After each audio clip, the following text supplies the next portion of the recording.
आप सभी भक्तजनों को देवउठनी एकादशी तुलसी विवाह की शुभकामनाएं। इस वीडियो में जानेंगे पूजा का शुभ मुहूर्त क्या रहेगा, तुलसी विवाह किस दिन करना शुभ है, साथ ही गुरुजी द्वारा बताए गए सभी उपाय इस वीडियो में आपको बड़ी आसानी से जो आप घर पर कर पाएं वह बताने समझाने का प्रयास करूंगी। देर न करते हुए शुरू करते हैं। जैसे कि यह सबसे बड़ी एकादशी के रूप में जानी जाती है। 4 महीने की चिर निद्रा के बाद श्रीहरि विष्णु सबसे पहले उठकर जो है श्रीहरि विष्णु जो माता तुलसी हैं, जो कि माँ लक्ष्मी के ही स्वरूप मानी जाती हैं, उनसे विवाह रचाते हैं। ऐसी मान्यता है। जो भी भक्त विशेष रूप से देवउठनी एकादशी से अगर व्रत शुरू करना चाहते हैं एकादशी का, तो जरूर से उठा लीजिए, व्रत शुरू कर लीजिए, शुभ ही शुभ है। और साथ ही देवउठनी एकादशी के दिन से सभी मांगलिक कार्य शुरू हो जाते हैं। विवाह, शादी, पूजा पाठ, जो भी नए ग्रह का मुहूर्त इत्यादि का सब कार्य बहुत शुभता के रूप में इस दिन से देखे जाते हैं। तत्पश्चात आप सभी को आवश्यक रूप से श्रीहरि विष्णु के निमित्त विधि विधान से पूजन करना चाहिए। अगर तुलसी विवाह करते हैं तो लाख गुना फलों की इस दिन जो है मान्यता कही गई है। तो 2023 में 23 नवंबर के दिन एकादशी का व्रत किया जाएगा। साथ ही एकादशी व्रत सुबह की पूजा का समय, तुलसी विवाह अगर एकादशी के दिन करते हैं तो आप सभी 6:50 से 8:09 तक कर सकते हैं, शुभ समय है। शाम के समय प्रदोष काल जिसे कहा जाता है, उसका शुभ समय 5:25 से 8:46 के आसपास है।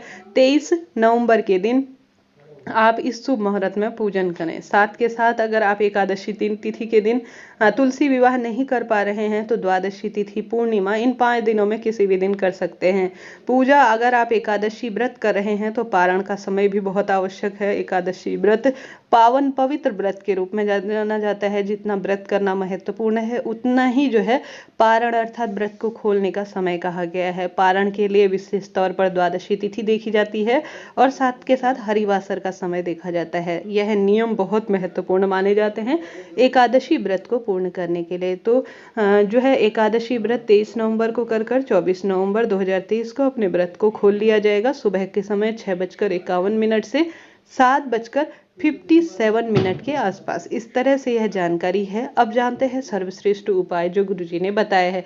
सबसे पहला सरल उपाय व्यापार में वृद्धि, घर में बरकत के लिए है, जो सिर्फ साल भर में एक बार किया जाता है। बहुत सरल विशेष उपाय है जो भाग्य को प्रबल कर देता है। ऐसा लगे कि व्यापार में गति नहीं है, परिवार में पैसा, अनावश्यक रोग, कर्ज, दुर्घटना में खर्च होता है, अनावश्यक घर में कोई बरकत नहीं है, तो जहां पर भी आप श्रीहरि विष्णु या देव उठान एकादशी का पूजन कर रहे हैं या तुलसी विवाह कर रहे हैं, वहां पर आप सभी तुलसी के गमले के नीचे या तो 1 रुपए का सिक्का रख दीजिए या श्रीहरि विष्णु की प्रतिमा फोटो के नीचे 1 रुपए का सिक्का रख दीजिए। मंडप, गन्ने इत्यादि से सजा रहे हैं तो उस स्थान पर कहीं पर भी आप सभी 1 रुपए का सिक्का रख दीजिए। ठीक है, रख दिया आपने।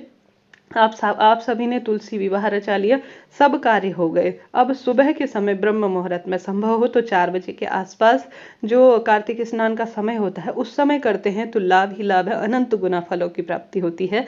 आप सभी को जो है इस 1 रुपए के सिक्कों को अपनी आंचल में अर्थात झोली में, अपने दुपट्टे के पल्ले में रख लेना है। रखकर आप सभी ओम नमो भगवते वासुदेवाय महामंत्र का जाप करते हुए आवश्यक रूप से इस 1 रुपए के सिक्के को इस भाव से कि यह साक्षात श्रीहरि विष्णु, माँ लक्ष्मी, माँ वृंदा के स्वरूप के रूप में है, जो मेरे व्यापार में वृद्धि करेगा, परिवार में आने वाली सभी विपदाओं को दूर करेगा, ऐसा कहते हुए अपने घर की तिजोरी या दुकान के गल्ले में रख देते हैं। चाहे तो लाल पीले कपड़े में बांध कर रखे, चाहे तो आप साधारण सरल तरीके से किसी डब्बी में रख सकते हैं, हल्दी लगाकर रख सकते हैं, इच्छा आपकी है जिस स्वरूप में आप रखना चाहते हैं। इस तरह से आपको सरल सा पहला कार्य करना है जो घर में बरकत के लिए है, रोग दोष कष्ट को काटने के लिए है। कोई इसमें पैसा समय लगना नहीं है, कर देखिएगा, लाभ ही लाभ होना है।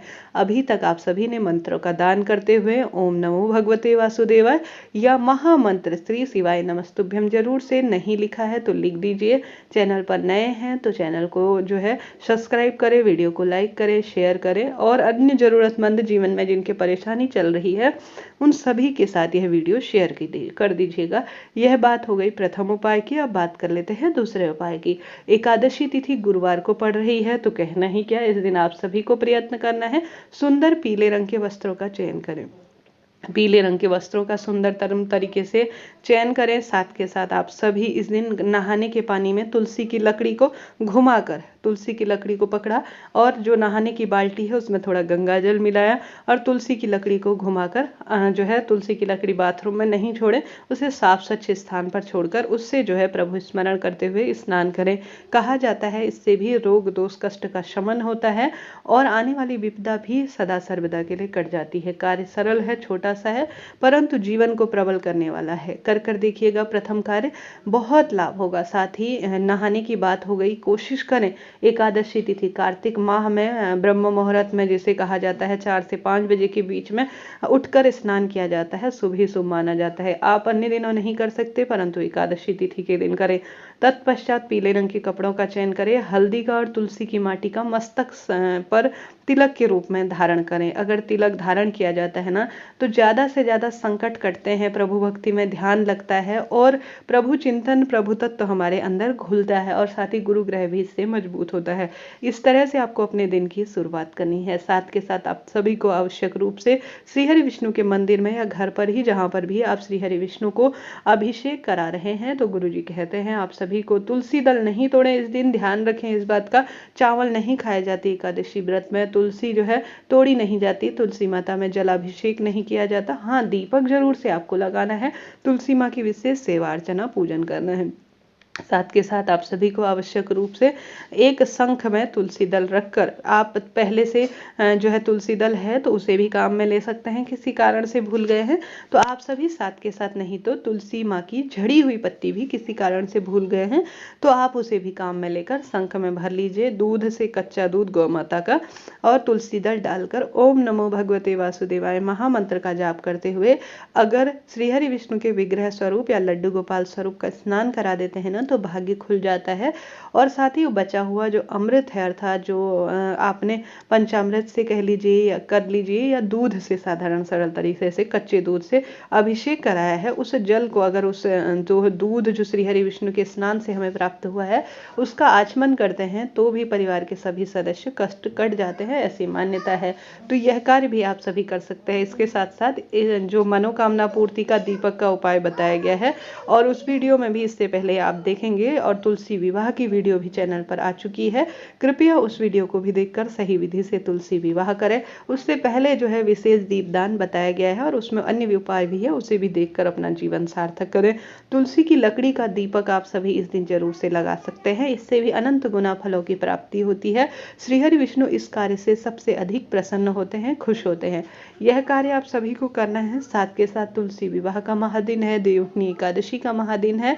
आप सभी अपने घर के मंदिर में अखंड दीप प्रज्वलित करें, श्रीमद् भगवद गीता का पाठ कर सकते हैं, विष्णु सहस्त्र नाम का पाठ कर सकते हैं, कनक धारा स्रोत जो माँ लक्ष्मी से संबंधित है उसका पाठ कर सकते हैं और साथ ही विष्णु चालीसा पढ़ सकते हैं, कार्तिक महत्म सुन सकते हैं, कार्तिक खंड का पाठ कर सकते हैं। साथ के साथ आप सभी जो आपकी इच्छा है पठन पाठन में जिसमें आपका मन लगता है उस अनुसार कार्य करने का प्रयत्न करें।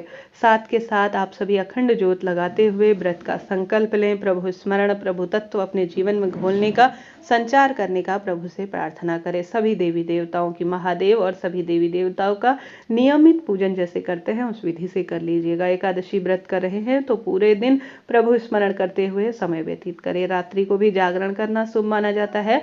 अब आप सभी सुबह के समय विशेष तुलसी माँ का पूजन करें। तुलसी माँ में आप सभी जल न चढ़ाएं, बस आप सभी चीजें अन्य चीजें चढ़ा सकते हैं, दीपक लगाए। और विशेष पूजन आप सभी को इस दिन विशेष तौर पर पीपल वृक्ष का करना है। पीपल वृक्ष में कच्चा दूध, एक चुटकी हल्दी, काले तिल इत्यादि भी समर्पित करना शुभता के कार्य के रूप में जाना जाता है।